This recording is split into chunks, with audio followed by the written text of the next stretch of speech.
দর্শক, টিসিবির ভর্তুকি মূল্যে পণ্য বিক্রি কার্যক্রমের বিস্তারিত জানবো সহকর্মী তামজিদ আহমেদের কাছ থেকে। তামজিদ, গত কয়েকদিন ধরে তো আমরা বিভিন্ন অব্যবস্থাপনার অভিযোগ দেখছিলাম, আজকের পরিস্থিতি কি দেখতে পাচ্ছেন? ইমতিয়াজ, আজকে টিসিবি ট্রাক সেলিং কার্যক্রমের ষষ্ঠ দিন এবং আজকেও ঠিক একই যেটার কথা আপনি বলছিলেন যে একটা ভোগান্তি, একটা বিশৃঙ্খল পরিস্থিতি কিন্তু আজকেও ছিল। আমরা সকাল থেকেই বিভিন্ন স্পটে যেখানে ট্রাক সেল হচ্ছিল সেই স্পটগুলো আমরা দেখেছি এবং সবগুলো জায়গাতেই একটা চিত্র একেবারেই মিলে যায়, সেটা হচ্ছে চরম অব্যবস্থাপনা, চরম বিশৃঙ্খলা এবং মানুষের ভোগান্তি।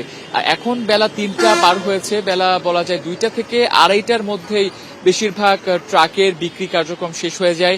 এই তেজগাঁওয়ে, আমি এখন আছি তেজগাঁওতে, এখানে আজকে 2টা স্পটে ট্রাক সেলিং কার্যক্রম হয়েছে এবং পাশাপাশি মহাখালীতে এবং রামপুরাতে আরো 2টা স্পট রয়েছে। তো এই মিলিয়ে ঢাকায় বেশ অনেকগুলো স্পটে ঘুরে ফিরে এই কার্যক্রমগুলো হয় এবং প্রতিটি ট্রাকে প্রায় 400 জন মানুষকে বিক্রি করার মতো পণ্য দেয়া থাকে। এবার মসুর ডাল, চিনি এবং তেল রাখা হয়েছে এবং তেলের লিটার 130 টাকা রাখা হয়েছে। পাশাপাশি মসুর ডাল এবং চিনিও কিন্তু মোটামুটি বলা যায় বাজার দরের থেকে বেশ অনেকটা কমে বিক্রি হয়।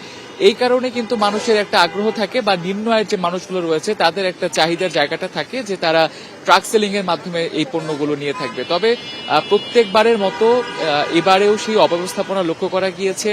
অনেক লাইনে দাঁড়িয়ে 1-1.5 ঘন্টা বা 2 ঘন্টাও এভাবে অপেক্ষা করতে হয়েছে এবং আজকে কিন্তু একটু রোদের তীব্রতা অনেক বেশি, যে কারণে রোদে দাঁড়িয়ে থেকে একদম সকাল থেকে দুপুর পর্যন্ত কিন্তু দাঁড়িয়ে থেকে এই ধরনের ভোগান্তি কিন্তু তাদেরকে পোহাতে হয়েছে।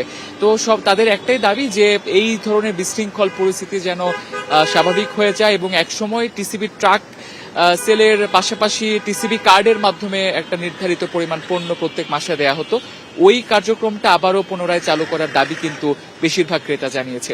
ইমতিয়াজ, এই ছিল সবশেষ। তামজিদ, আপনাকে ধন্যবাদ। দর্শক, টিসিবি ট্রাক সেল কার্যক্রম জানাচ্ছিলেন সহকর্মী তামজিদ আহমেদ।